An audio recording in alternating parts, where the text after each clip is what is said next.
Here is something most people do not find out about until they're already in the middle of buying a home. As a buyer in Alberta, hiring a realtor to represent you costs nothing out of pocket, zero. And yet a lot of first-time buyers either don't know this or they're not sure exactly what a realtor does to earn their commission. So they either go without representation entirely or they just work with whoever shows up first without really understanding what they're getting into. My hope is that this video is going to change that for you. I'm going to walk you through exactly what a realtor on the buyer's side does from the first conversation to possession day, and I'm going to be super honest about the parts that are easy, the parts that are complicated, and the parts where having the right person in your corner makes a real difference. My name is Jenna Bole, and I am a licensed realtor here in Calgary with Royal LePage Benchmark. I work with buyers and sellers, and my whole approach is built around making sure you understand what is happening at every stage of the process. So let's get into it. Let's start with the money question because it is the one that most people are too polite to ask directly. In Alberta, when a home sells,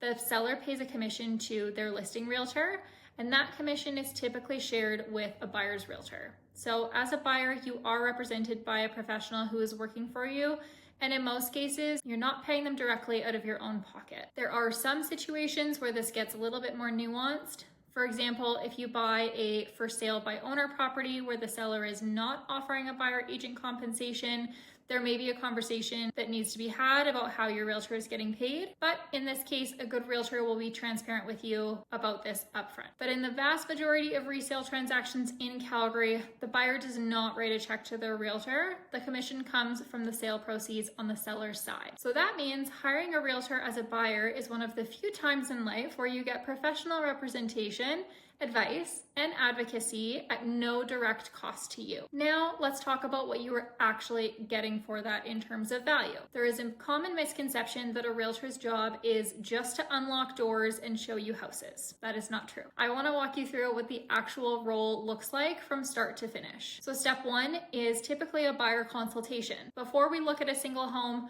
a good realtor sits down with you to understand your situation. That means your budget, your timeline, your must-haves and your nice-to-haves, and your deal breakers. This conversation also includes making sure that you understand the full process before we start. What to expect at each stage, what the paperwork looks like, what happens when you make an offer. First-time buyers especially benefit from this because the process has a lot of moving parts, and knowing what is coming reduces stress significantly. Step two is connecting you with the right mortgage broker. Before you start looking at homes seriously, you need a pre-approval. Your realtor should be able to connect you with a trusted mortgage broker who can get that done quickly and clearly. Knowing your actual budget before you fall in love with a property is one of the most important steps in the process.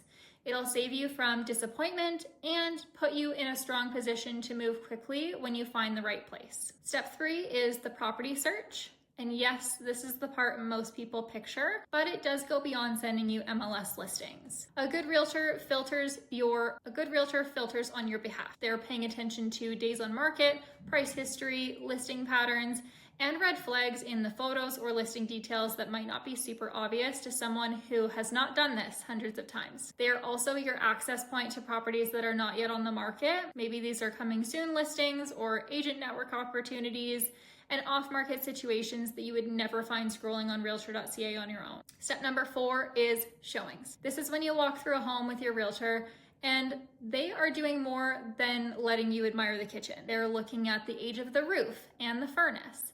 They're looking at whether you need renovations or if there are some DIY jobs that have been done. They're noticing water stains on the ceilings and cracks in the foundation walls. They're asking tons of questions to the listing agent and paying attention to what gets answered and what does not. You are there to see if you like the home and how the home feels, and your realtor is there to spot what you might miss. Step number five is an offer. And so this is where the work gets really serious. Writing an offer means determining a strategic price, deciding which conditions to include and why, reviewing what the seller has disclosed, understanding the timeline, and structuring everything in a way that protects you. In a competitive situation, your realtor also needs to know how to position your offer without overpaying. That requires local market knowledge, experience reading comparable sales, and the ability to think strategically under a time constraint. Step number six is conditions and due diligence. If your offer is accepted with conditions, that condition period is one of the most important parts of the whole transaction. Your realtor coordinates your home inspection, follows up on any issues that come out of it,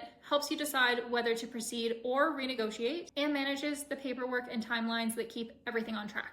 This is also when your mortgage broker finalizes your financing approval. Your realtor stays in communication with everyone involved so that nothing falls through the cracks. Step number 7, from accepted offer to possession timeline. So this is once your conditions are removed and the deal is firm. There's still a significant amount of coordination that happens before you get the keys. And that includes working with your lawyer on the legal transfer, doing a final walkthrough of the property before possession, confirming that utilities are transferred, and making sure that everything is in order for moving day. A good realtor is available through all of it, and not just the exciting parts. Not all realtors operate the same way. So here's what I would look for if I were a buyer choosing someone to work with. They ask more questions than they answer in a first conversation. A realtor who is more focused on understanding your situation than pitching themselves is definitely a good sign. Look for someone who is honest about what a home is worth, even if that means telling you not to make an offer. You want someone who is going to protect you from overpaying, not just closing the deal. Somebody who communicates clearly and consistently. You should never feel like you're chasing your realtor for updates. And somebody who has a network is really important too. A realtor with trusted connections to mortgage brokers, inspectors, and lawyers makes the entire process smoother for you. You want somebody who's going to educate you rather than just direct you. You should understand what is happening at every stage. The relationship you're going to have with your realtor during their buying process matters. You are making one of the biggest financial decisions of your life. You deserve to have somebody who takes that seriously. I want to be transparent about the limits of the realtor role too, because setting realistic expectations is a part of the job. So a realtor is not a home inspector. We point out things during showings, but a professional home inspection is a separate service and a critical one. Never skip it. A realtor is not a mortgage broker. We can connect you with great people, but your financing approval is handled by your lender, not us specifically. A realtor is also not a lawyer. The legal transfer of a property is handled by a real estate lawyer, and we coordinate with them, but we certainly do not replace them. A realtor can't guarantee what the market will do. Anyone who tells you a property is guaranteed to go up in value is not being straight with you. What we do is we guide, we coordinate, we advocate, and we protect. That is the job. If you are a first-time homebuyer in Calgary and you are starting to think seriously about purchasing your first home, I hope this video gave you a clearer picture of what the process actually looks like and what you should expect from the person you choose to work with. Working with a buyer's realtor in Alberta costs you nothing out of pocket in most situations, but it gives you professional guidance, market knowledge, and someone looking out for your best interests at every stage of one of the biggest decisions you will make. If you want to have a conversation about your situation specifically, I offer free buyer consultations, no pressure, no obligation. Just a straightforward conversation about where you are and what that path forward looks like for you. The link is in the description below if you'd like to book a consultation with me. If this was helpful, please hit the subscribe button. I put out new content every week for Calgary buyers and sellers who want to understand the process before you're in the middle of it. Drop a question in the comments if there is something specific you want me to cover. Thank you so much for watching, and I'll see you in the next one.